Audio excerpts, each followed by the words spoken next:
This has been a crappy year for movies, hasn't it? Most of the movie theaters been closed most of the year. A lot of releases have been pushed back or delayed or canceled. In this video, I'm going to talk about my 5 favorite movies of this year, 2020 quarantine year.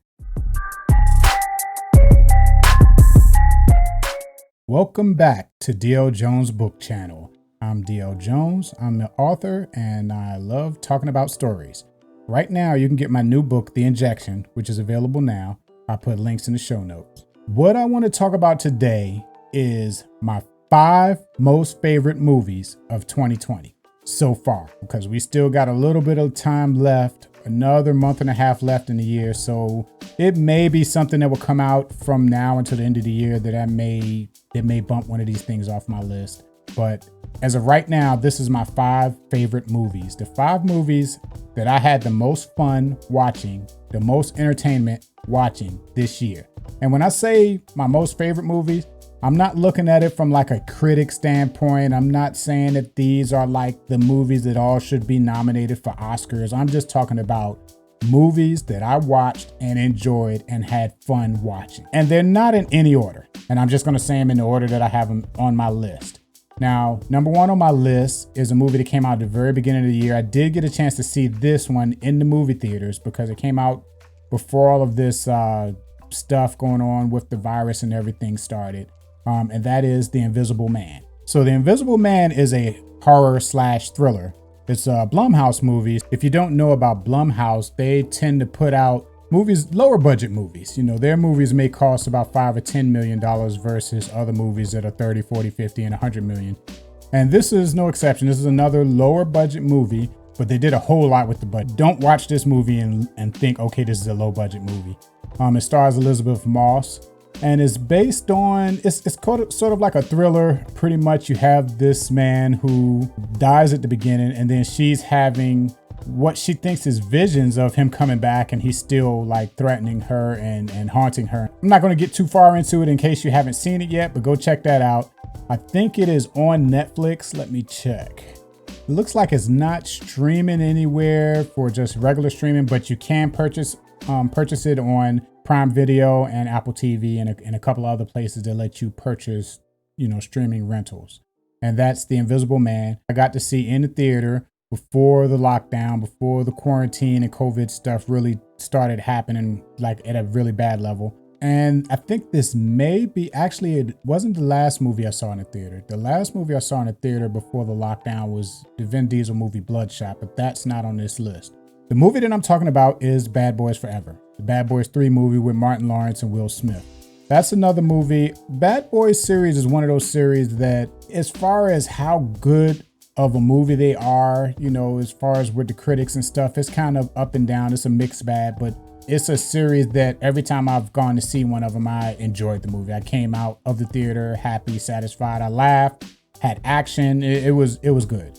So, and I felt the same way about this. It was good to just see those two guys on screen together again, since it's been so long since the Bad Boys 2. And they're older now, and you can tell it's like, and they incorporate that into the movie. Martin, he's looking at things like he's an older person. He needs to settle down, looking to retire. And Will, his character is having a hard time dealing with getting older. And he spends a lot of time throughout the movie trying to prove that he can still do the same stuff he's always done. And then they also introduce a cast of younger characters to kind of feed off of. So they had like what I like in movies, a cast of characters where they're, talking back and forth with each other, bickering and trying to one up each other and all of this kind of stuff. The movie had everything that you would like in an action movie. You had the action, you had comedy. It was just an enjoyable movie. One of my favorite moments or one of my favorite experiences this year, and that's Bad Boys Forever. And I think that may be streaming at a lot of different places. I know you can purchase it, but I think it actually may be streaming for free or just included with the streaming services at different, it might be on Netflix and it may be on HBO Max. And that's Bad Boys Forever.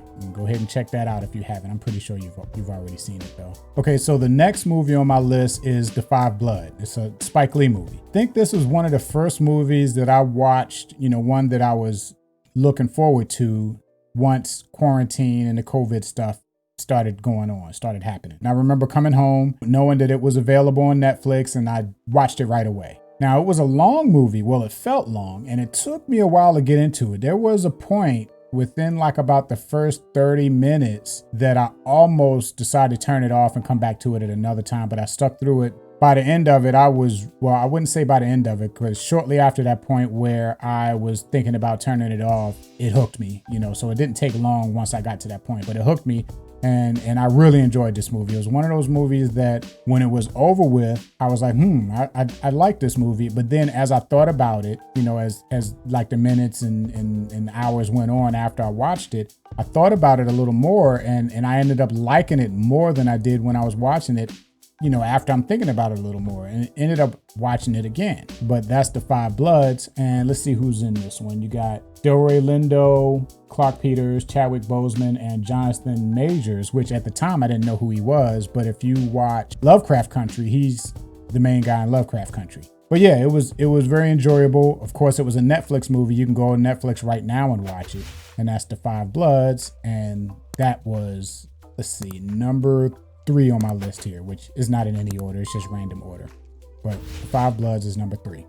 Okay, so number 4 on my list is another Netflix movie, and that is The Old Guard.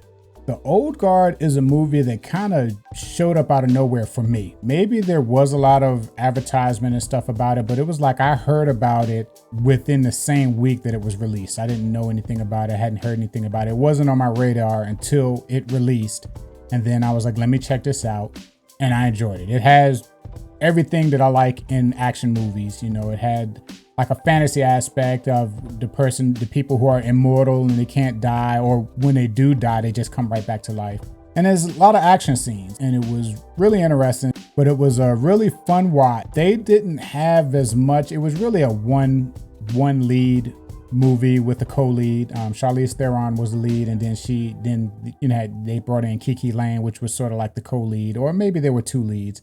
They had an ensemble cast, but the other ones were sort of just like second tier characters. They weren't all like interacting with each other in the way that I think of when I'm saying I like the ensemble cast and all of that kind of stuff. But I enjoyed the movie. Lots of action, lots of weapons and gunplay, and then of course you got people that can't die. You can't beat that. So that's The Old Guard, and that's on Netflix. This movie that's on my list is a musical. It's Hamilton. This is one of those movies. It came out, they released it on Disney Plus, and I just happen to still have my Disney Plus account when it came. I think I may still have it. I got to remember to go cancel it. It was released on Disney Plus. I watched it, and it was long. It was so long that it had an intermission, which I guess that's what you can expect for a stage play.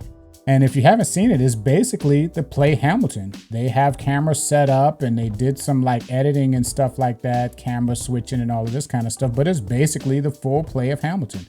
And it was good. I've never imagined myself watching a musical, and once that musical is over, singing the songs in my head as I'm going about my day. And that's what happened with me with Hamilton. I even went on Spotify and looked up some of the songs so I can listen to them again.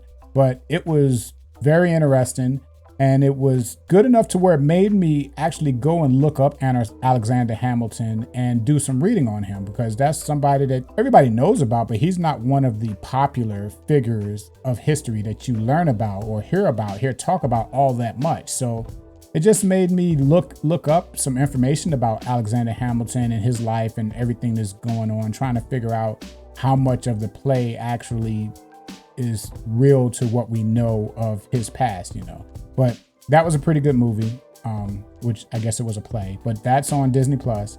You can go and watch that now. I think it's still there, and that's Hamilton. So that's my 4 movies that I enjoyed the most this year, 2020. The Invisible Man, Bad Boys for Life, The Five Bloods, The Old Guard, and Hamilton. Go ahead and list some of your favorite movies in the comments below. And if you like this video, go ahead and click like, click subscribe, and hit the bell. And I'll see you next time.